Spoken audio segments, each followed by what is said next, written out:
The knife was already at her throat when Lyra understood that no one in the room planned to stop it. Not the guards standing near the door. Not her stepmother, Margaret, who watched with folded arms and a face carved from stone. Not her stepsisters, Eleanor and Charlotte, who sat on the velvet couch sipping tea, as if nothing unusual were happening at all. "Put it down," Margaret finally said, though not out of mercy. "We are not murderers. We are simply practical." The man holding the blade stepped back.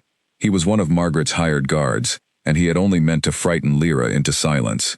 It worked. Her heart pounded so hard she could feel it in her ears, and her hands trembled at her sides, though she refused to let her stepmother see her fear.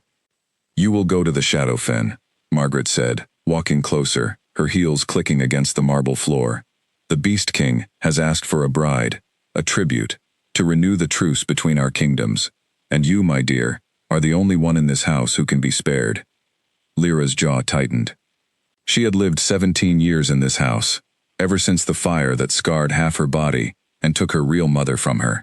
17 years of being told she was lucky to be fed, lucky to have a roof, lucky that no one had thrown her out into the street like the ruined thing she was. "You mean I am the only one you are willing to lose," Lyra said quietly. Charlotte laughed from the couch, a high, cruel sound. "Don't be dramatic. You should be thanking us. What noble family would ever want a bride with a face like melted wax? At least the Beast King won't care. Monsters don't need pretty things." Eleanor did not laugh, but she did not object either. She simply looked away, as she always did when cruelty was spoken aloud in the house. Lyra said nothing. She had learned long ago that arguing with Margaret only made things worse, and that silence, though it cost her pride, cost her nothing else. She touched the scar that ran from her left cheek down to her collarbone, the one she had hidden under high collars for a decade, and she did not flinch. "When do I leave?" she asked. Margaret's eyebrows rose slightly, as if she had expected more resistance, perhaps even tears. "Tomorrow morning. The Beast King's men are already on the road. You will be given a trunk, 3 dresses, and nothing else. Do try not to embarrass this family any further than you already have." "As if you have left me anything to embarrass," Lyra murmured, but she was already walking toward the stairs, her spine straight, her steps steady, refusing to let them see her shatter. That night, alone in the small attic room she had slept in since childhood, Lyra did not cry. She had cried enough over the years, in secret, into pillows that never told anyone her secrets. Instead, she packed the few things that mattered to her. A small wooden bird her real mother had carved before the fire, a cracked hand mirror she rarely used, and a woolen shawl, worn thin from years of cold winters in an unheated room. She thought about the Beast King of the Shadowfen, a name whispered in market squares and children's bedtime warnings. Some said he was a monster, born of an ancient curse, half man and half something older, something that prowled the dark forests beyond the border. Others said he had once been human, a prince cursed for a sin his family committed generations ago. No one agreed on the details. Everyone agreed on one thing: to be sent to him was to be sent away forever. Lyra did not fear death as much as she feared being unwanted again, in a place even further from home, among strangers who would look at her scars, the way her stepfamily always had, with disgust, barely disguised as pity. But there was something else stirring beneath her fear, something she did not have a name for yet, a strange, quiet curiosity. If she was going to be given away like an object no one wanted, she decided she would at least walk into that fate with her head held high. She had done nothing wrong. She would not enter the Shadowfen as a broken girl begging for scraps of kindness. She would enter it as herself, scars and all. The next morning came too quickly. The carriage that arrived was plain and undecorated, pulled by 2 dark horses, driven by a soldier who did not meet her eyes.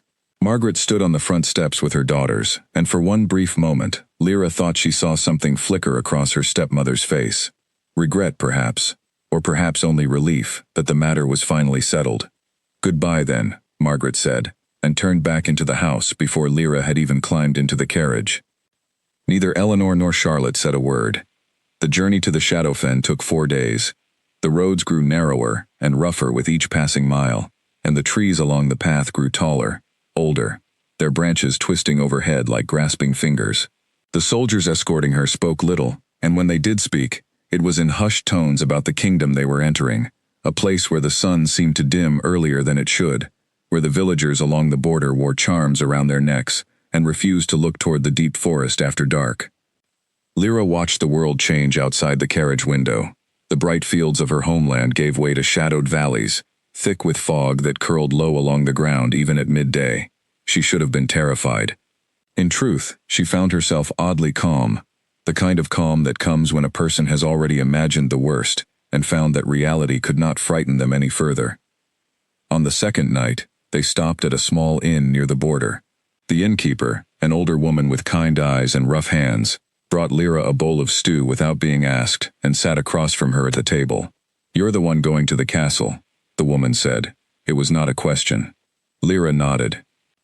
"They send someone every generation," the innkeeper said. "Sometimes it works, sometimes it doesn't." "What happens when it doesn't?" Lyra asked. The innkeeper hesitated. "The king sends them home, untouched. Some say it's mercy. Some say it's because they weren't the one he was waiting for." "Waiting for what?" The old woman studied her for a long moment, her eyes lingering on the scar along Lyra's cheek, though not with the disgust Lyra had grown used to. If anything, there was something like recognition in her gaze. "You'll see soon enough, child," she said, and would say no more. Lyra did not sleep well that night. She lay awake thinking of the innkeeper's words, of the strange weight behind them, and of the creature she was being sent to marry, or serve, or simply disappear into. She touched the wooden bird her mother had carved and held it tightly until dawn. By the third day, the forest had grown so dense that daylight barely reached the road. The soldiers grew quieter still, glancing over their shoulders at shadows that seemed to move where no wind stirred the branches. Lyra felt watched, though she saw nothing. She wondered if this was simply the fear of the unknown playing tricks on her mind, or if the old stories about the Shadowfen carried more truth than comfort allowed. On the fourth morning, the trees finally parted, and Lyra saw it for the first time. A castle unlike anything she had imagined, built from black stone that seemed to drink in the pale morning light rather than reflect it. Towers rose sharply against the gray sky, and thick vines, dark green and thorned, crawled up the walls, as though the forest itself had tried to claim the fortress and been only partially successful. The carriage rolled to a stop at the base of a wide stone stairway. Guards in dark uniforms stood at attention on either side, their faces unreadable, their eyes following Lyra as she stepped down from the carriage with as much dignity as she could summon. She lifted her chin. Whatever waited beyond those doors, whatever the Beast King truly was, she would not enter his home as a frightened girl. She had survived 17 years of quiet cruelty in a house that never wanted her. She would survive this too. One of the guards stepped forward. "Lady Lyra Ashworth," he said, his voice formal but not unkind. "The king is waiting." Lyra took a breath, steadied her hands at her sides, and began to climb the stairs. The doors to the great hall were taller than any she had seen in her life, carved from dark wood and banded with iron that had been shaped into patterns of thorned vines and clawed beasts. As she approached, they groaned open on their own, as though some unseen hand had pulled them wide to receive her. Inside, the hall stretched far longer than she expected, lit by torches that cast flickering shadows against stone walls. Nobles and courtiers lined the sides of the room, their whispers rising like a hushed wave as she entered. She heard fragments of their words. "Scarred. Is that truly her? The tribute. Poor girl." Lyra kept walking, refusing to let their whispers slow her steps. At the far end of the hall sat a throne of black stone, and upon it sat a figure that made every whisper in the room fall utterly silent. He was massive, taller than any man she had ever seen, his shoulders broad enough to fill the throne entirely. His skin, where it showed beneath dark armor, seemed to shift between human and something else, something covered faintly in fur, the color of midnight, and his hands ended in claws that curled slightly even at rest. His eyes, when they lifted to meet hers, glowed a deep and molten gold, unlike anything human. The Beast King. The court seemed to hold its breath, waiting to see if she would scream, or faint, or beg. Lyra had heard that other brides sent before her had done exactly that the moment they saw him. She did none of those things. She walked the length of the hall, stopped before the throne, and looked directly into those golden eyes without flinching. Something passed behind them, something like shock, though it vanished as quickly as it appeared. "I am Lyra Ashworth," she said. her voice steady, despite the thundering of her heart. "I was sent here to be your bride." For a long moment, the Beast King said nothing at all. The silence stretched so long that murmurs began again among the nobles, uncertain what was happening, uncertain why their king had not yet spoken. Then, slowly, impossibly, the Beast King rose from his throne. And he bowed. Gasps rippled through the hall so loudly that torches seemed to flicker with the sound of it. No one in that room had ever seen King Draven bow to anyone, not to visiting royalty, not to his own council, not even to the gods carved in stone above the castle gates. Lyra stood frozen, uncertain if she was meant to move, speak, or simply exist in that strange silence. The Beast King straightened slowly, and though his face was more animal than man in its structure, she saw something unmistakably gentle pass through his molten gold eyes. "You may rise," she said awkwardly, unsure of court customs, unsure of anything happening around her. A low sound rumbled from his chest. It took her a moment to realize it was laughter, quiet and warm, despite the sharpness of his teeth. "Forgive me," he said, his voice deep and rough, like stone grinding against stone, yet carrying an odd gentleness beneath it. "It has been a very long time since anyone startled me so completely." Murmurs spread through the court like wildfire. A young nobleman near the front, dressed in fine burgundy robes, stepped forward with a frown creasing his brow. "My king," he said carefully, "surely you do not mean to bow before a tribute bride. It is unprecedented." The king's gaze snapped toward him, and the temperature in the room seemed to drop several degrees. "Careful, Corwin," he said, his voice low. "You forget yourself." Corwin bowed his head quickly, though Lyra caught the flash of resentment in his eyes before he lowered them. She filed that look away in her memory, sensing it would not be the last time she saw it. Draven turned back to Lyra, his massive frame somehow radiating both power and restraint. "Lady Ashworth," he said, "I owe you an explanation, though perhaps not here, in front of so many eager ears." "An explanation for what?" Lyra asked, unable to hide her confusion any longer. "For bowing to a girl your kingdom demanded as tribute? I confess, your majesty, I do not understand anything that has happened since I arrived." A flicker of something like amusement crossed his face. "Then let us remedy that in private," he said, gesturing toward a smaller door at the side of the hall. "Please, walk with me." Lyra hesitated only a moment before following him, aware of dozens of eyes tracking her every step. She noticed how the courtiers parted for the king without needing to be told, how even the boldest among them, like Corwin, kept a careful distance from his shadow. They walked down a long corridor lined with tall windows that overlooked a courtyard garden, wild and overgrown, yet strangely beautiful in its untamed state.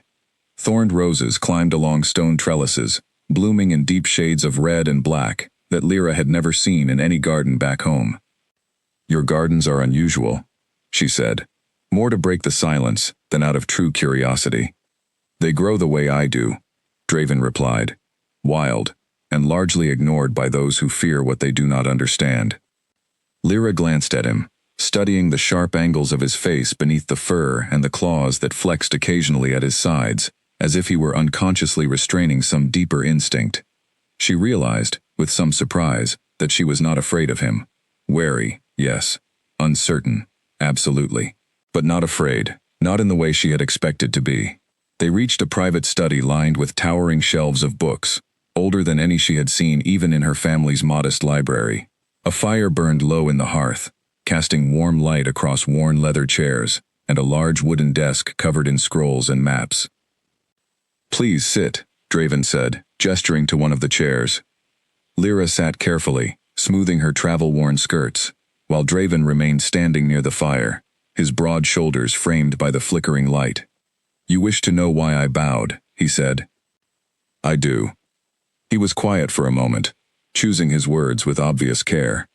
"My family has carried a curse for many generations, Lady Ashworth. Long ago, an ancestor of mine wronged a powerful being, though the details have been lost or distorted over centuries of retelling.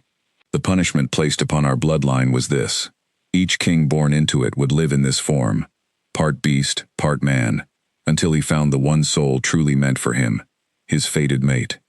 Lyra's breath caught slightly, though she tried not to let it show. "And you believe I am this fated mate?" I do not simply believe it, Draven said. I know it. The moment you walked through those doors, something inside me recognized you, the way a compass recognizes true north. It is not something I can fully explain in words, but it is undeniable. That sounds like a very convenient thing to say to a girl your kingdom sent as tribute, Lyra said, unable to keep the edge from her voice. She had been deceived by kind words before. She was not eager to be deceived again. To her surprise, Draven did not seem offended by her skepticism. If anything, something like respect flickered across his features. A fair concern, he admitted. Let me show you something, rather than simply asking you to trust my word. He moved to one of the towering bookshelves and retrieved an ancient-looking scroll, its edges yellowed and brittle with age. He unrolled it carefully across the desk, revealing faded illustrations and old script, written in a language Lyra did not recognize. This prophecy has been passed down since the curse was first placed upon my family, he explained. It speaks of the mark that will identify the one who can break it, a mark unlike any birthmark or blemish, shaped by fire and fate together. He gestured for her to look closer. Lyra leaned over the scroll and saw, illustrated in faded ink, a pattern strikingly similar to the shape of her own scar, the one that ran from her cheek down along her collarbone, the one her stepfamily had called ugly and cursed for as long as she could remember. Her hand rose instinctively to touch the scar, disbelief washing over her. This cannot be a coincidence, she whispered. I do not believe it is, Draven said quietly. I believe the very thing your family called your greatest flaw is the mark that ties your fate to mine. Lyra sat back slowly, her mind spinning with the weight of what he was suggesting. For years, she had been told her scars made her unworthy of love, unworthy of a good life, unworthy of anything but pity or scorn. And now, in this strange castle surrounded by wild roses and ancient curses, a king with molten gold eyes was telling her those very scars marked her as someone extraordinary. I do not know what to say, she admitted. You need not say anything tonight, Draven said gently. I only ask that you allow yourself time to consider what I have shown you, without the fear or judgment others may have placed upon you before. Lyra studied him carefully, searching his face for any sign of deception, any flicker of cruelty hidden beneath kindness, the way she had learned to search her stepmother's face over the years. She found none, only patience, and something achingly sincere in the depths of his golden eyes. Why does it matter to you what I choose? She asked softly. You could simply keep me here regardless. I am, after all, tribute. Draven's expression shifted, something like sorrow passing briefly across his sharp features. Because I have seen what happens to those forced into a life they never chose, he said. My own mother lived that fate, bound to a king she did not love, trapped by duty rather than devotion. I will not repeat my father's mistakes, Lady Ashworth. If you are to remain here, it will be because you choose it, not because a title or a bloodline demands it. Something in his words settled quietly into Lyra's chest, easing a tension she had carried since the moment Margaret first spoke of sending her away. For the first time in longer than she could remember, someone was offering her a choice, rather than simply deciding her fate for her. Then give me time, she said finally. I cannot promise you anything more than that tonight. Time is something I have in great abundance, Draven said. And for the first time since she had entered the castle, Lyra saw him smile, a strange and gentle thing on such a fearsome face, yet warm enough to ease some of the cold uncertainty still lingering in her chest. A servant arrived shortly after to guide Lyra to her chambers, a room far grander than anything she had known in her stepmother's house, with a large window overlooking the same wild rose garden she had seen from the corridor. She sat by that window long into the night, turning the wooden bird her mother had carved over and over in her hands, thinking of scars and curses and a king who bowed before her as though she were something precious rather than something broken. For the first time since the fire that changed her life so many years ago, Lyra allowed herself to wonder if perhaps she was not cursed at all. Perhaps she had simply been waiting, all this time, for someone to finally see her clearly. A crash of shattering porcelain woke Lyra before dawn, followed by hurried footsteps in the corridor outside her chamber. She sat up quickly, heart pounding, and reached for the shawl draped over her chair before the door burst open. A young maid stood there, her face pale, a broken tea tray forgotten at her feet. My lady, forgive me, the maid stammered. I did not mean to wake you so roughly, but there has been an incident in the eastern wing. What kind of incident? Lyra asked, already pulling on her robe. One of the king's advisors was found unwell this morning, poisoned, the healers believe. He is expected to recover, but the maid hesitated, glancing nervously down the hallway. The whole castle is on edge, my lady. Guards are searching every corridor. Lyra's stomach twisted. Poison. In a castle she had lived in for barely 2 weeks. Has the king been informed? He was the first to know, the maid said. He has been awake since it happened. Lyra dressed quickly and made her way toward the great hall, where she found Draven speaking in low, urgent tones with a group of guards and a man she recognized as Edmund, his most trusted advisor, and the closest thing to a friend the king seemed to have within these stone walls. Edmund was tall and steady, with silver beginning to touch his dark hair, and unlike many others in the court, he had greeted Lyra with genuine warmth since her arrival. Draven's shoulders were tense, his claws flexing at his sides, in a way Lyra had come to recognize as a sign of restrained anger. "My king," she said carefully, approaching the group. He turned, and something in his expression softened slightly at the sight of her, even amid the crisis. "Lyra, you should not be here. It is not safe until we understand what has happened." "I would rather understand what is happening than be kept in the dark," she replied evenly. Edmund offered her a small, approving nod, as though her directness pleased him.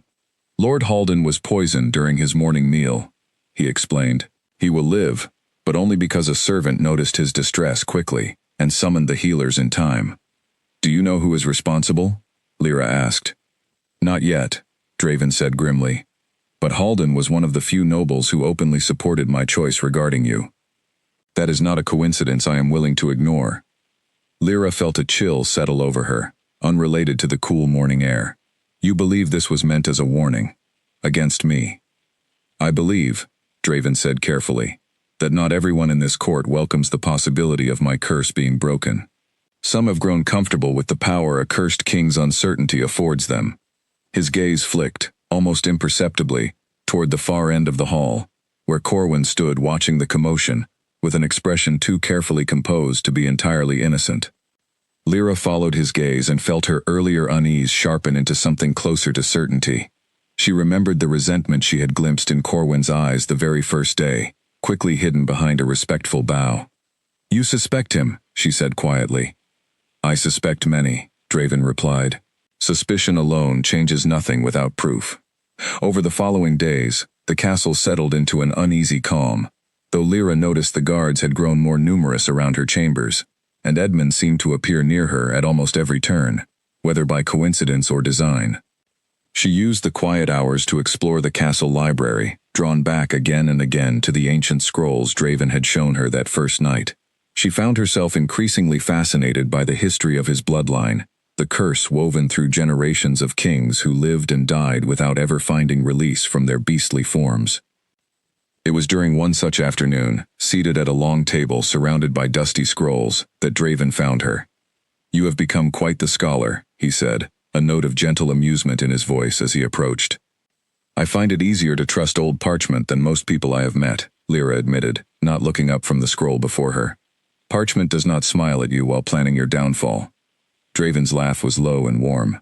"A fair point, though I would hope not everyone here fits that description." "Edmund seems honest," Lyra said thoughtfully. "And the maid who serves my chambers, Helena, has been kind since my first morning.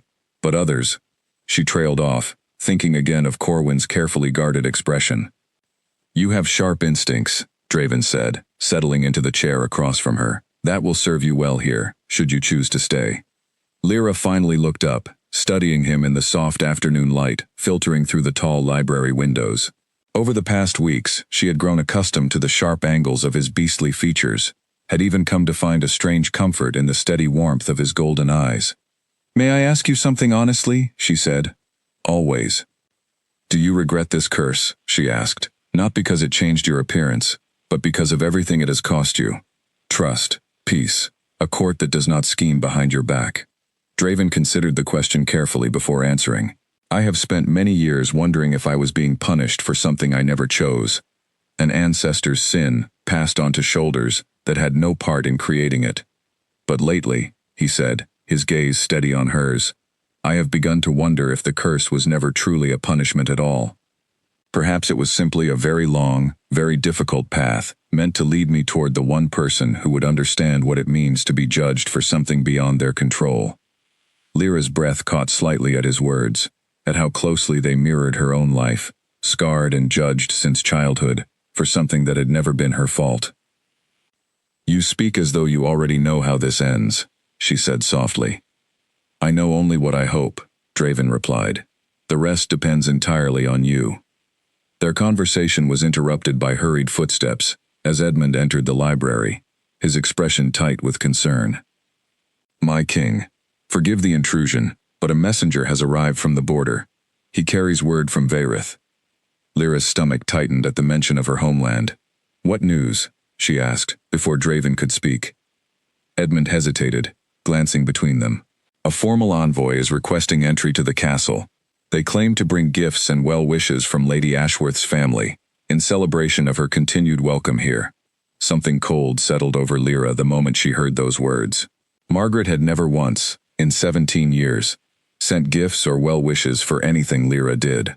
The thought of her stepmother suddenly caring about her well-being here, in a castle Margaret had been eager to banish her to, felt deeply and unmistakably wrong. "I do not trust this," Lyra said quietly. Draven's gaze sharpened, the warmth from moments before replaced by the same protective intensity she had seen the morning Lord Halden was poisoned. "Neither do I," he said. "Edmund, allow the envoy entry, but station additional guards along their path. I want eyes on every member of that party from the moment they cross our border." "Understood, my king," Edmund said, bowing briefly before departing to carry out the order. Lyra rose from her chair, her earlier calm replaced by a familiar, wary tension she had not felt since leaving her stepmother's house. "You believe they mean harm," she said. "I believe," Draven said carefully, "that those who once cast you aside so easily rarely welcome the news that you have found value elsewhere, especially value that might one day translate into power." Lyra thought of Margaret's cold eyes the morning she was sent away, of Charlotte's cruel laughter, of Eleanor's silent complicity. She thought of how quickly her stepmother had agreed to send her to a beast rather than lose face among Vayrith's nobility, and how strange it was that gifts and well wishes would suddenly follow her here. "Whatever they intend," Lyra said quietly, steel settling into her voice, "I will not let them see me afraid. Not again." Draven studied her for a long moment, something like quiet pride shining behind his molten gold eyes. "Then we shall face them together," he said, "whatever comes." Outside the library windows, the wild roses swayed gently in a breeze that carried the faint scent of approaching rain, and somewhere beyond the castle walls, an envoy from Vayrith drew steadily closer, carrying with them intentions far darker than gifts or well wishes. The envoy arrived at midday, 3 days later, their carriage rolling through the castle gates beneath a sky heavy with gray clouds. Lyra watched from an upper window as the party disembarked, and her stomach twisted the moment she recognized the man leading them. Gareth, a distant cousin on Margaret's side, a man Lyra had met only a handful of times at family gatherings she had rarely been permitted to attend. He had always struck her as pleasant enough on the surface, though something about the way he watched people, calculating, rather than simply observing, had always left her uneasy. She made her way down to the great hall, where Draven waited beside his throne, flanked by Edmund and a contingent of guards positioned with deliberate casualness along the walls. Lyra took her place beside the king, and though her heart hammered against her ribs, she kept her expression carefully neutral. Gareth entered with a wide, practiced smile, bowing low before the throne. "Your Majesty," he said smoothly, "and Lady Ashworth, how wonderful to see you looking so well cared for." "Lord Gareth," Lyra said, her voice cool, "I did not expect my family to think of me at all, given how eager they were to see me gone." A flicker of something crossed Gareth's face, quickly smoothed over. "Come now, cousin. Surely you do not still harbor such feelings. Your stepmother has spoken often of her worry for you since your departure." "Has she?" Lyra said flatly. Draven's gaze remained fixed on Gareth, unreadable but sharp. "You mentioned gifts," he said. "I confess, my court is curious what Vayrith considers appropriate for a tribute bride they were so quick to send away." Gareth's smile did not waver. though Lyra noticed a slight tightening around his eyes. "Simple tokens of goodwill, Your Majesty.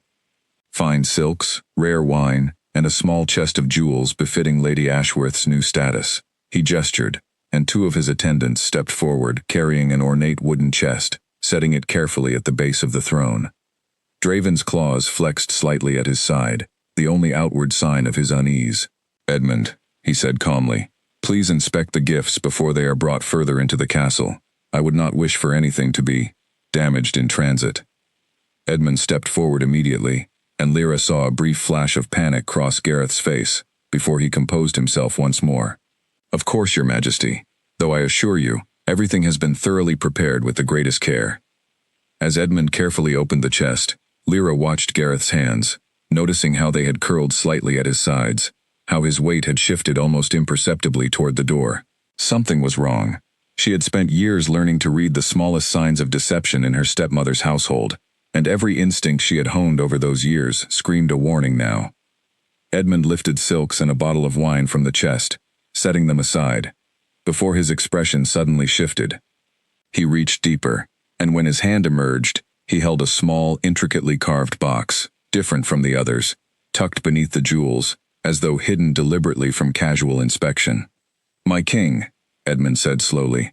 "This was concealed beneath the other items." Draven's eyes narrowed. "Open it." Edmund did, carefully, and Lyra caught the faint, bitter scent that rose from within, one she recognized instantly from the healer's chambers weeks ago, the same scent that had lingered around Lord Halden's poisoned meal. The hall fell utterly silent. "A gift indeed," Draven said, his voice dangerously low.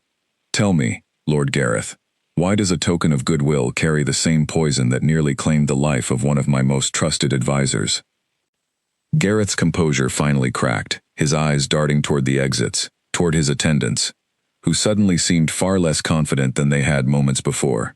"Your Majesty, I assure you, I had no knowledge of—" "Do not lie to me," Draven said, rising from his throne, his massive frame casting a long shadow across the hall. The temperature seemed to drop with his fury, though he did not move closer, his control evident even in his anger.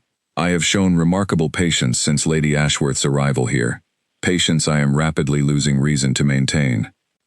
Lyra stepped forward before she fully considered the wisdom of doing so, placing a steadying hand lightly on Draven's arm. His golden eyes flicked toward her, some of the fury in them softening slightly at her touch. "Let him speak," she said quietly. "Rash judgment serves no one, least of all the truth." Draven studied her for a long moment before nodding, though the tension in his shoulders did not fully ease. "Speak then, Lord Gareth, and choose your words with great care." Gareth swallowed hard, his earlier confidence entirely gone. "It was Lady Margaret's instruction," he admitted finally, his voice tight. "She feared that if Lady Ashworth's position here grew too secure, if the curse were somehow broken because of her, it would bring shame upon our family, proof that the very girl we cast aside as unworthy had become something far greater than any of us. She could not allow that. She instructed me to ensure the arrangement here did not succeed. By poisoning members of my court," Draven said coldly.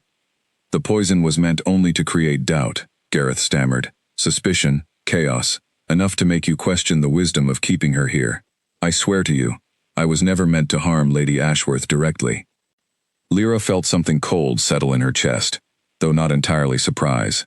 She had known Margaret was capable of cruelty, had lived beneath the weight of it for 17 years. But this, poisoning innocent people simply to protect a fragile sense of pride, felt like a new and darker depth entirely. "Take him to the dungeons," Draven ordered, his voice flat with barely restrained anger, "and send word to Vayrith. Lady Margaret's schemes end here, and any further attempts against Lady Ashworth or this court will be answered with far less patience than I have shown today." Guards moved swiftly to escort Gareth and his attendants from the hall, his protests fading as they were led away.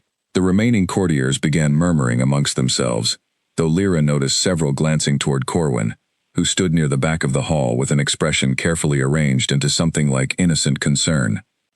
Once the hall had cleared, Draven turned to Lyra, his fury softening into something gentler, tinged with worry.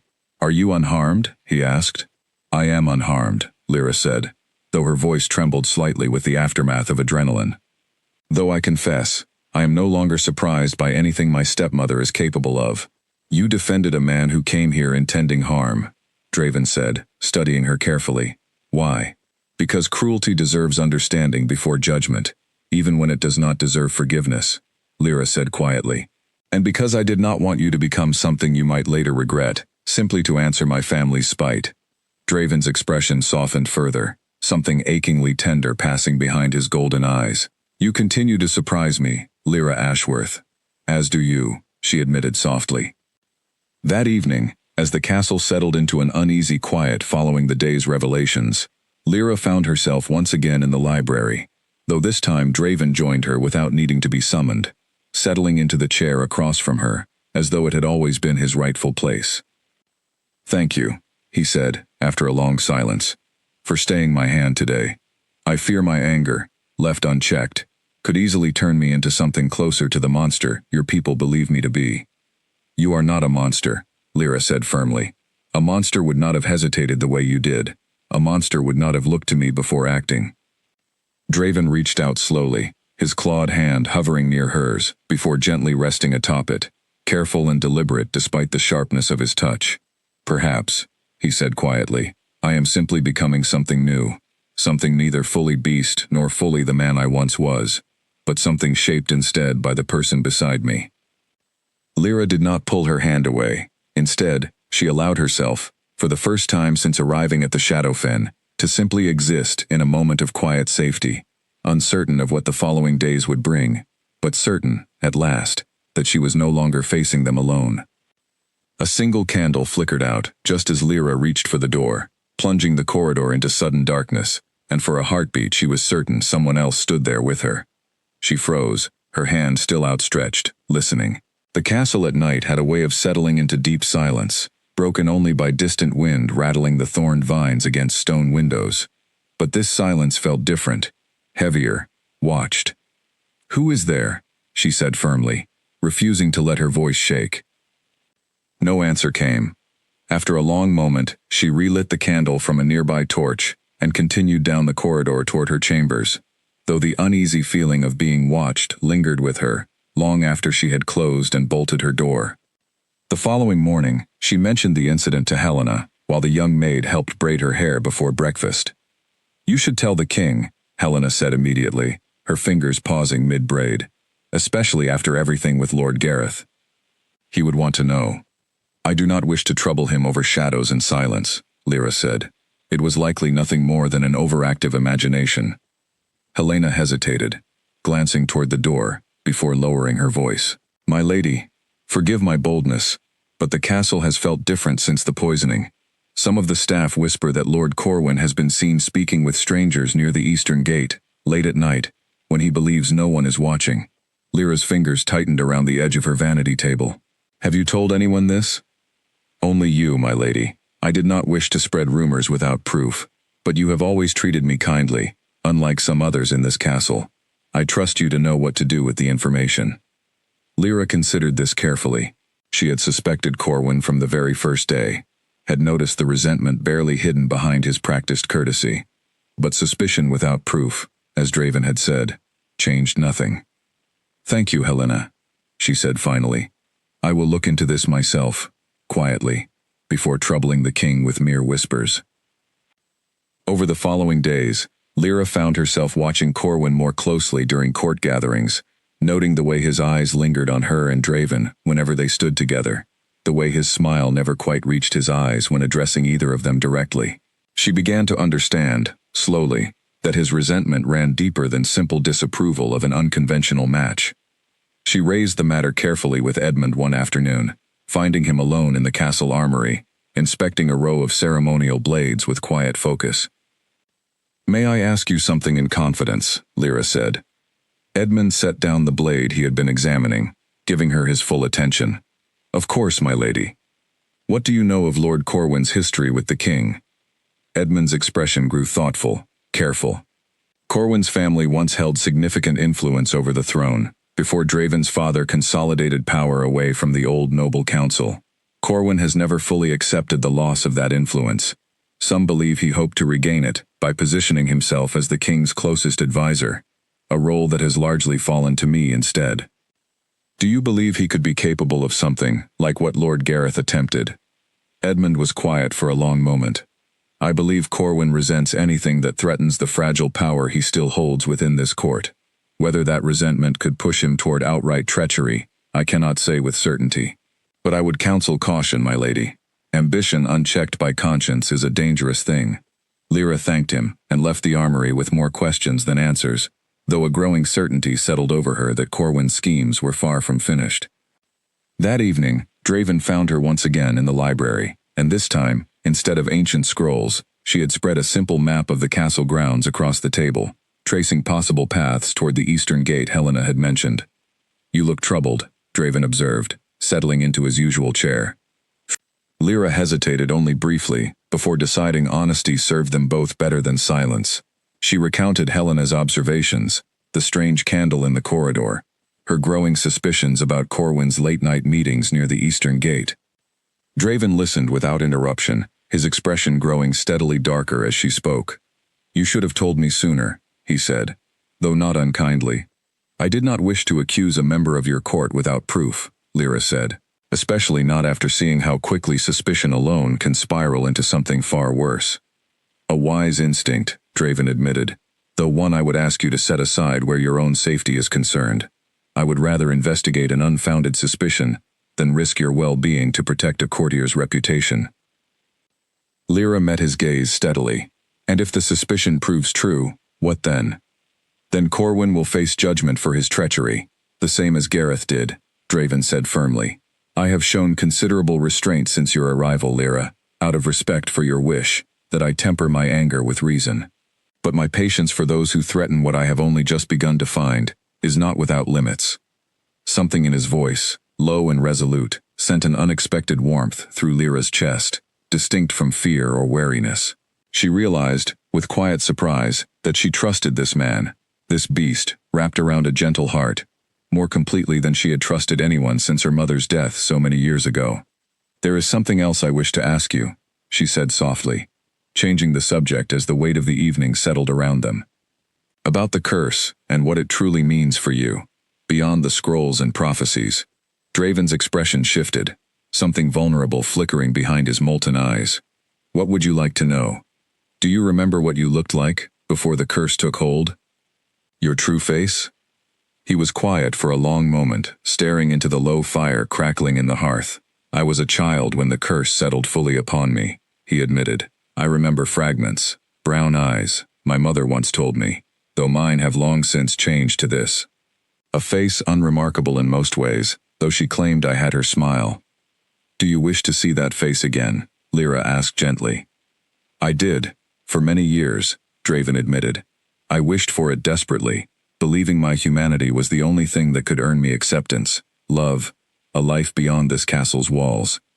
But somewhere along the way, I stopped wishing to be someone else, and began instead to wish only for someone who could see past the shape of my face entirely. Lyra's breath caught softly at his words, at how closely they echoed her own quiet longing over the years, buried beneath her stepfamily's cruelty. She understood, in that moment, exactly what he meant. She had spent years wishing her scars would simply vanish, believing that was the only path toward being loved. She had never considered, until now, that perhaps the scars themselves were never truly the obstacle at all. I understand that feeling more than you might realize, she said quietly. Draven reached across the table, his clawed hand resting gently near hers, not quite touching, giving her the choice of whether to close the distance herself. Slowly, deliberately, Lyra did. Whatever happens with Corwin, with your family, with this curse, Draven said softly, know that I do not see broken pieces when I look at you, Lyra. I see someone whole, shaped by hardship, yes, but not defined by it. Lyra felt tears prick unexpectedly at the corners of her eyes, tears born not of sorrow, but of something she had rarely allowed herself to feel in 17 years of quiet endurance. Relief, recognition, the overwhelming warmth of finally being seen exactly as she was, scars and all, and found worthy regardless. Thank you, she whispered. Outside the library windows, the wild roses swayed gently beneath a rising moon, and somewhere deep within the castle's shadowed corridors, Corwin moved quietly toward the eastern gate once more, unaware that his careful schemes had already begun to unravel. Footsteps echoed behind her the moment Lyra slipped past the eastern gate, and she pressed herself flat against the cold stone wall, her heart hammering so loudly she feared it might give her away. She had not planned to follow Corwin herself. She had intended only to mention her suspicions to Edmund again the following morning, to let the king's trusted advisor handle whatever investigation was necessary. But she had woken past midnight to the soft sound of a door closing somewhere down the corridor, and some instinct, sharp and insistent, had pulled her from her bed and out into the night before she could talk herself out of it. The footsteps passed without pausing, and Lyra allowed herself a slow, careful breath before continuing forward, staying low along the wall, grateful for the dark cloak Helena had once given her, one that blended almost seamlessly into the castle's shadowed stone. Ahead, near the eastern gate, she saw two figures speaking in hushed tones, their voices carried faintly on the night air. She recognized Corwin immediately by his tall, narrow frame, though the second figure, cloaked and hooded, remained unfamiliar. "Cannot delay much longer," the hooded figure was saying, his voice low and impatient. "If the curse breaks before we act, everything we have built collapses with it." "I am well aware of the timeline," Corwin snapped, his voice tight with barely controlled frustration. "But the king's guard has doubled since the poisoning attempt. Every move must be calculated carefully now. Your caution may cost us the entire opportunity," the hooded figure warned. "The old council will not wait forever, Corwin. If you cannot deliver what you promised, they will find someone who can." Lyra's blood ran cold. The old council. She remembered Edmund's words from days before, about Corwin's family once holding significant influence over the throne, before Draven's father had stripped that power away. It seemed that influence, and the ambition tied to it, had never truly disappeared, merely gone dormant, waiting for the right moment to resurface. "I will handle it," Corwin said firmly. "The girl's presence here threatens everything the council has worked toward for generations. If the curse breaks, if Draven becomes fully human again, his claim to the throne grows unshakable. We cannot allow that to happen." "Then find a way to remove her," the hooded figure said coldly. "Quickly, and quietly, before suspicion falls any further upon you." Lyra's breath caught sharply in her throat, and in her sudden tension, her foot shifted slightly against a loose stone, sending a soft scrape echoing through the quiet courtyard. Both figures went utterly still. "Someone is there," the hooded figure hissed. Lyra did not wait to be discovered. She turned and fled back down the corridor, as quietly and quickly as her legs would carry her, her mind racing with everything she had just overheard. She reached her chambers breathless, bolting the door behind her, though she knew a simple lock would offer little true protection against whatever Corwin might now attempt. She did not sleep that night. Instead, she sat by her window, watching the wild rose garden below for any sign of movement, turning over every word she had overheard, searching for a plan that would expose Corwin's treachery without endangering Draven or herself further. By dawn, she had made her decision. She would tell Draven everything, immediately, regardless of how her nighttime wandering might be received. She found him already awake in his private study, poring over reports with Edmund at his side. Both men looked up in surprise as she entered, her expression clearly betraying the sleepless night behind her. "Lyra, what has happened?" Draven said, rising immediately from his chair, concern sharpening his features. She told them everything, her voice steady, despite the exhaustion pulling at her limbs. The hushed conversation near the eastern gate. The mention of an old council, Corwin's chilling suggestion that she be removed quickly and quietly to protect their interests. Edmund's expression darkened with each detail, while Draven's claws flexed slowly at his sides, restrained fury simmering just beneath his controlled exterior. "You should not have followed him alone," Draven said finally, though his voice carried more fear than anger. "Had you been discovered?" "I know," Lyra interrupted gently, "but I could not simply wait and wonder, not while you and this castle remained in danger." Edmund cleared his throat carefully. "My king, if there is indeed an old council working against the throne, this threat extends far beyond Corwin alone. We must move carefully, gathering proof before acting, or risk scattering the conspiracy into hiding, rather than exposing it entirely." Draven nodded slowly, though his gaze remained fixed on Lyra with obvious worry. Agreed. But Lyra's safety comes first, above all other considerations. I want guards stationed outside her chambers at all times, and she is not to wander the castle alone until this threat has been fully addressed. I understand your concern, Lyra said, but I refuse to become a prisoner within these walls, out of fear of a man too cowardly to confront me directly. This is not about restricting your freedom, Draven said, his voice softening. It is about ensuring you remain safe long enough to enjoy that freedom fully, once this danger has passed. Lyra considered his words, recognizing the genuine worry behind them, rather than any desire to control her. Very well, she agreed finally. Guards, for now. But I will not simply sit idle, while Corwin schemes against us. Over the following days, Edmund worked quietly to gather proof of Corwin's treachery, questioning castle staff discreetly, tracing correspondence that revealed increasingly damning connections between Corwin and members of the long-dissolved Noble Council, individuals who had never truly accepted the loss of their influence generations ago. Lyra, though restricted in her movements, found other ways to remain useful, poring over the ancient scrolls in the library for any additional information about the curse and the prophecy tied to her scars, hoping to better understand exactly what Corwin and his allies feared so deeply about its breaking. It was during one such afternoon that she made a discovery that sent a fresh chill down her spine. Tucked within a scroll detailing the curse's origins, she found a passage describing the exact nature of the old council's original agreement with Draven's ancestors, an agreement that granted the council significant power over the throne for as long as the ruling king remained cursed, unable to fully claim his birthright as a complete and unbroken sovereign. The moment the curse broke, that agreement, and the council's power along with it, would dissolve entirely. Lyra brought her discovery immediately to Draven and Edmund, the three of them gathering once again in the private study as evening settled over the castle. This confirms everything, Edmund said grimly, studying the scroll Lyra had brought. Corwin and the old council stand to lose everything the moment your curse breaks, your majesty. Their resistance is not merely about tradition or resentment. It is about survival of their remaining influence. Then they will not stop with poison or quiet threats, Draven said, his voice hardening with grim understanding. If Lyra represents the key to breaking my curse, they will see her as the single greatest threat to everything they still hold dear. Lyra felt a familiar resolve settling over her, the same steady determination that had carried her through 17 years of quiet cruelty within her stepmother's house. Then we must be ready for whatever they attempt next, she said firmly. I did not survive this long, by cowering from those who wished me gone. I will not start now. Draven studied her for a long moment, something like fierce pride shining behind his molten gold eyes. No, he agreed quietly. I do not believe you will.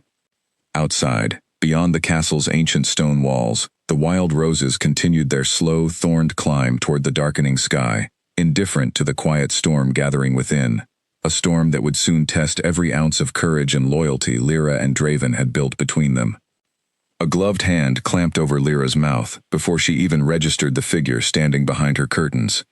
She had been reading by candlelight, later than she should have been, the guards outside her door having grown lax in their watch after several quiet nights had passed without incident. She struggled instantly, driving her elbow backward into her attacker's ribs with all the strength she could summon, and the grip on her mouth loosened just enough for her to scream.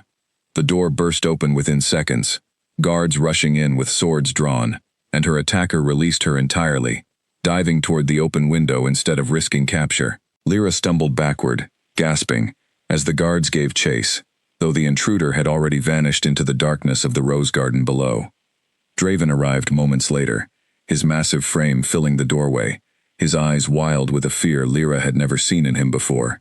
Lyra, he said, crossing the room in two great strides, his clawed hands hovering near her shoulders, as though afraid to touch her too roughly in his urgency. Are you harmed? I am unharmed, she said, though her voice trembled slightly with the aftermath of adrenaline. He fled before he could do more than frighten me. Draven's jaw tightened, a low growl rumbling from his chest, more instinct than intention. This ends tonight, he said. I will not wait for further proof while your life hangs in danger. Draven, Lyra said carefully, placing a steadying hand against his chest. feeling the fierce, protective anger radiating from him like heat from a flame. Rash action now could scatter Corwin's allies into hiding, exactly as Edmund warned. We must be smarter than our fear. I cannot lose you, Draven said, his voice raw with an honesty that startled them both. Not now. Not after everything. Lyra's heart softened at the vulnerability in his words, so at odds with his fearsome appearance, yet entirely genuine. You will not lose me, she said firmly. But we must handle this carefully, together, or we risk losing far more than either of us can afford. Edmund arrived shortly after, along with a guard who had managed to recover a dark cloak abandoned near the garden wall during the intruder's escape. Pinned within its folds was a small emblem, a crest Lyra did not recognize, though Edmund's expression darkened the moment he saw it. This is the old council's seal, Edmund said grimly. Long thought abandoned after your father dissolved their formal power, your majesty. It seems they have simply operated in shadow ever since, waiting for an opportunity such as this. Corwin, Draven said, his voice like a blade. Almost certainly, Edmund agreed. Though we still lack the proof necessary to move openly against him, without risking the council scattering entirely, taking their schemes further underground, where we cannot easily follow. Lyra considered this carefully, an idea forming slowly in her mind, one that carried significant risk, yet offered the clearest path toward finally exposing the truth. Then let us give them a reason to act boldly, rather than quietly, she said. If they believe an opportunity has presented itself, one too valuable to resist, they may show themselves fully, rather than continuing to operate from the shadows. Draven's eyes narrowed with concern. What are you suggesting? Announce a formal ceremony, Lyra said, celebrating our engagement, and hint publicly that scholars within the castle believe the curse may be nearing its end. If Corwin and the council fear losing their influence the moment the curse breaks, such an announcement would force their hand. They would have to act quickly, and in acting quickly, they would be far more likely to expose themselves. You wish to use yourself as bait, Draven said, his voice hardening with immediate rejection of the idea. I wish to finally take control of a situation that has left me feeling powerless for far too long, Lyra corrected gently. I have spent years being acted upon by others, Draven. My stepmother deciding my fate, Corwin scheming in shadows I could not see. I am done simply reacting to danger. I would rather face it directly, on my own terms, surrounded by those I trust to protect me.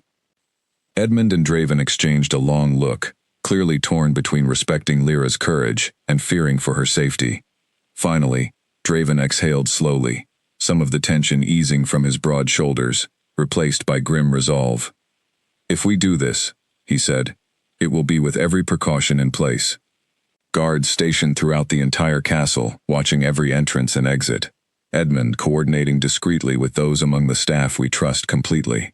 And you, he said, turning to Lyra, his golden eyes fierce with protective determination, will not leave my sight for even a moment during the ceremony itself. Agreed, Lyra said, relief mixing with the steady resolve settling over her. Over the following days, the castle buzzed with preparations for the announced engagement ceremony, word spreading quickly through the court and beyond, carried by messengers toward every corner of the kingdom.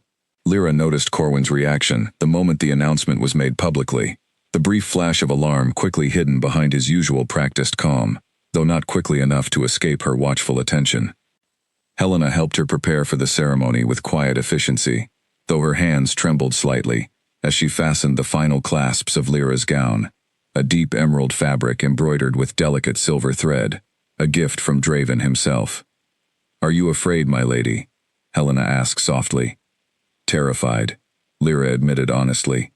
But I have been afraid before, Helena, and I have survived it. I intend to survive this as well. The ceremony began at dusk, the great hall transformed with warm candlelight and garlands of the same wild roses that grew throughout the castle grounds, their dark red and black blooms lending an air of solemn beauty to the occasion.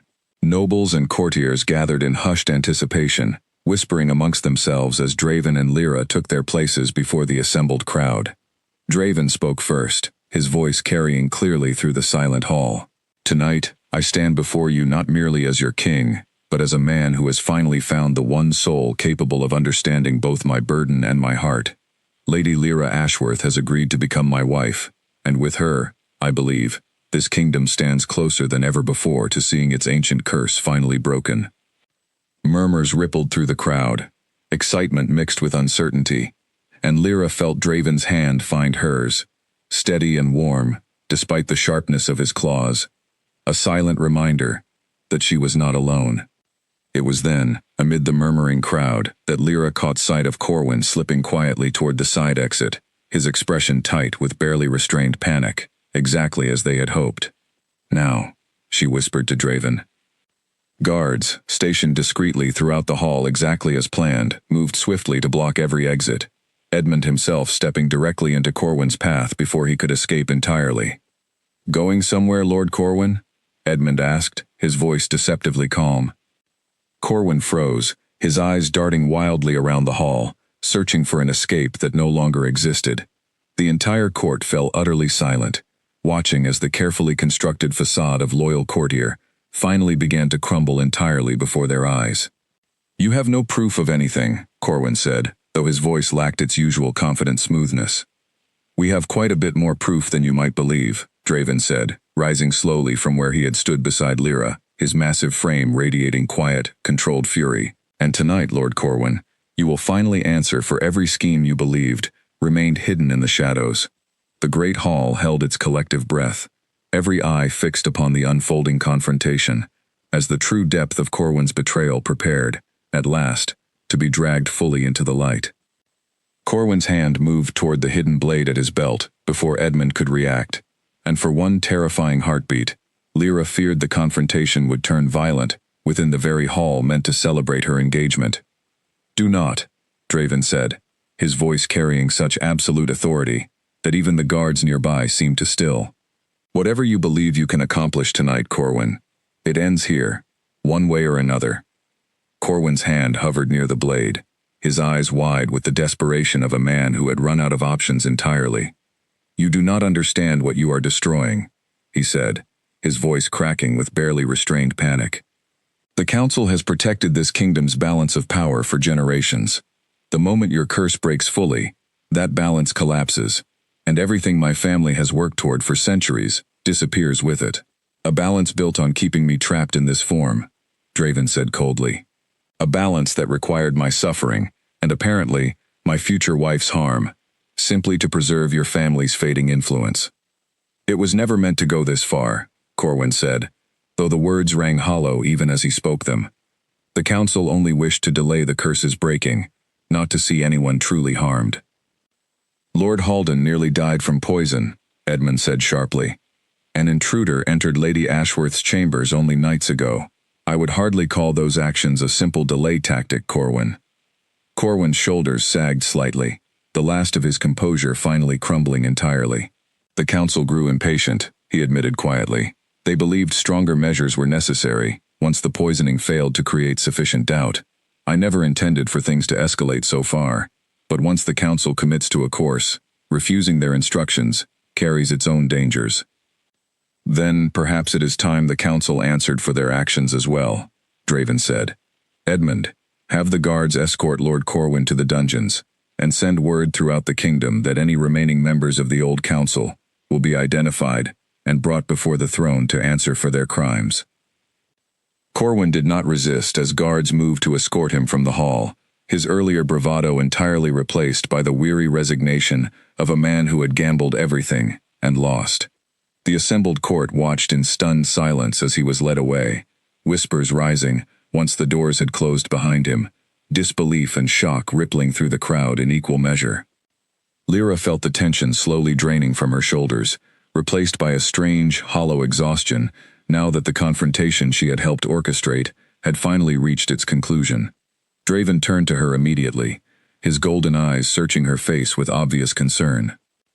"Are you well?" he asked softly, away from the ears of the surrounding court. "I am," she said, though her voice trembled slightly with the release of tension she had carried for days. "It is simply strange, seeing something I feared so deeply, finally brought into the light." "You were remarkably brave tonight," Draven said, his voice warm with quiet admiration. "Braver than most seasoned warriors I have known." "I was terrified," Lyra admitted honestly. "Bravery has never required the absence of fear, Draven said gently. Only the willingness to act despite it. And tonight, you acted with more courage than I could have asked of anyone. Over the following days, Edmund worked tirelessly to identify the remaining members of the old council, using information gathered from Corwin's own correspondence, and the testimony he eventually provided under careful, fair questioning. One by one, the shadowy network that had worked for generations to keep Draven's curse intact and their own influence secure, was slowly dismantled, its members brought before the throne to answer for their conspiracy. Lyra found herself increasingly drawn into these proceedings, her sharp instincts and careful attention to detail proving invaluable as Edmund sorted through the tangled web of deception the council had woven over the years. She discovered, to her quiet surprise, a growing sense of purpose in this work, far different from the quiet invisibility she had been forced into within her stepmother's house. It was during one such evening, as she and Draven reviewed the final reports detailing the council's dismantling, that she noticed something remarkable happening, subtle at first, easy to overlook amid the exhaustion of recent weeks. "Draven," she said slowly, setting down the report in her hands. "Your hand." He looked down, and for a long moment, neither of them spoke, simply staring at the sight before them. Along his clawed fingers, faint patches of smooth, unmarked skin had begun to appear. Human skin, where fur and beastly texture had covered every inch of him since long before Lyra's arrival. "It is happening," Draven said, his voice barely above a whisper, wonder and disbelief mingling together in his molten gold eyes. Lyra reached out slowly, her fingers gently tracing the newly revealed patch of skin along his hand, warm and undeniably human beneath her touch. "The curse," she breathed. "It is finally beginning to break." "The prophecy spoke of true acceptance as the final key," Draven said softly, his gaze fixed on her with an intensity that made her breath catch. "Not merely finding my fated mate, but earning her full and genuine acceptance, freely given, rather than forced by duty or circumstance." Lyra looked up at him, understanding settling over her with quiet, profound certainty. Over the weeks since her arrival, she had moved slowly from wary uncertainty toward something far deeper, a genuine trust and affection that had grown steadily, despite every danger and hardship they had faced together. "I accept you," she said softly, her voice carrying quiet conviction. "Not despite what you are, Draven, but entirely because of it. Your kindness, your patience, the way you have shown me, again and again, that scars, whether visible or hidden, do not diminish a person's worth." The moment the words left her lips, a soft, warm light began to emanate from where her hand rested against his, spreading slowly along his arm, his shoulders, his face, the transformation gentle rather than violent, as though the curse itself recognized the sincerity behind her words, and finally, after so many generations, released its hold entirely. Draven gasped softly as the light faded, and Lyra watched, breathless, as the face beneath the beastly features finally emerged fully, revealing sharp, handsome features, warm brown eyes exactly as his mother had once described, and an expression of pure, overwhelming wonder as he raised his now fully human hands to examine them in the flickering candlelight. "Lyra," he said, his voice, though still deep, now carrying none of the rough, animal undertone it once had. "I do not know what to say." "You need not say anything," Lyra said, tears gathering unexpectedly in her eyes, tears of joy, rather than sorrow, perhaps for the first time in longer than she could remember.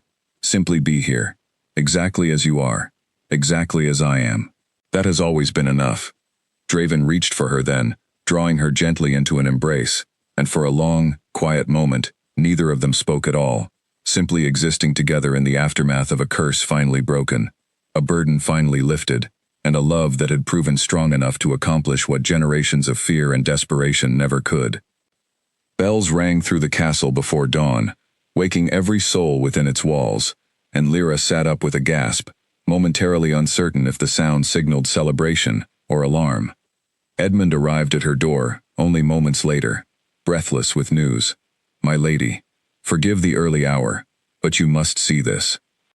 She followed him quickly through the corridors, still wrapped in her sleeping robe, until they reached the eastern tower, where Draven already stood looking out over the castle grounds. She joined him at the window, and her breath caught at the sight before her. Throughout the wild rose garden below, the thorned vines that had climbed the castle walls for as long as anyone could remember had begun to bloom in colors no one had ever seen there before, soft golds and warm ambers mixing among the familiar deep reds and blacks, as though the curse's breaking had touched not only Draven himself, but the very land bound to his bloodline. The old texts spoke of this, Draven said softly, wonder still evident in his voice, even after days of adjusting to his restored human form. The land itself was bound to the curse. Its breaking was never meant to affect only me. Word of the curse's breaking spread quickly throughout the kingdom, carried by messengers and travelers alike, until it reached even the distant halls of Vayrith. Lyra received news, several weeks later, that her stepmother's reaction upon hearing of her rise had been anything but graceful. The report came through a merchant who had witnessed the scene firsthand, delivered to Edmund and relayed carefully to Lyra. Margaret, upon learning that the very girl she had cast aside as unworthy, had not only survived her exile, but had broken a centuries-old curse, and would soon be crowned queen, beside a fully restored king, had reportedly grown pale, then furious, then finally retreated into stunned silence for the remainder of the evening. Charlotte's cruel laughter, the merchant noted, had been notably absent from every subsequent gathering. Lyra felt an unexpected mixture of emotions upon hearing this news.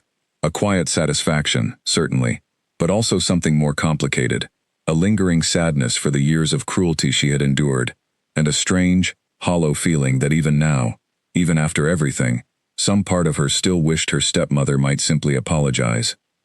She mentioned this to Draven one evening, as they sat together in the same library where their friendship, and eventually their love, had first taken root. "Do you think less of me?" she asked quietly, for still wishing, even now, that she might have been different. "I think," Draven said gently, taking her hand in his now fully human grip, "that wishing for kindness from those who never offered it does not make you weak, Lyra. It makes you someone who still believes, despite everything, in the possibility of goodness. That is not a flaw, it is perhaps your greatest strength." Lyra leaned into him, grateful, as she so often was now, for his steady understanding, for a partnership built not on obligation or fear, but on genuine, mutual respect. The dismantling of the old council continued steadily throughout those weeks, with each remaining member identified and brought before the throne to answer for their generations-long conspiracy. Corwin himself, stripped of his title and lands, was exiled from the kingdom entirely, a fate Draven had chosen with careful deliberation. "Death would have been the easier path," Draven explained to Lyra, "but I have seen enough of easy cruelty to last several lifetimes. Exile allows him to live, though never again within reach of the power he so desperately craved." Lyra found herself agreeing with the wisdom of this choice, recognizing in it the same careful balance of justice and mercy that had first drawn her toward trusting Draven, so different from the harsh cruelty she had known within her own family. As the kingdom settled into its new era, free from both the curse and the shadowy influence of the old council, preparations began for a formal coronation, one meant to celebrate not only Draven's restoration, but the joining of two souls whose fates had been bound together long before either of them fully understood why. Helena, now formally appointed as Lyra's personal attendant, helped prepare the gown for the ceremony, a flowing garment of deep emerald and gold that seemed to catch the light with every movement. "You seem thoughtful today, my lady," Helena observed, fastening the final delicate clasps along the gown's back. "I am simply reflecting," Lyra admitted, "on how differently my life has unfolded than I ever imagined possible. Only months ago, I believed myself unwanted, unworthy of anything beyond quiet endurance. Now I stand here, preparing to become queen of a kingdom that has shown me more genuine kindness than I knew in 17 years within my own home. Perhaps," Helena said gently, "you were never truly unworthy at all, my lady. Perhaps you simply needed to be seen by those capable of recognizing your worth."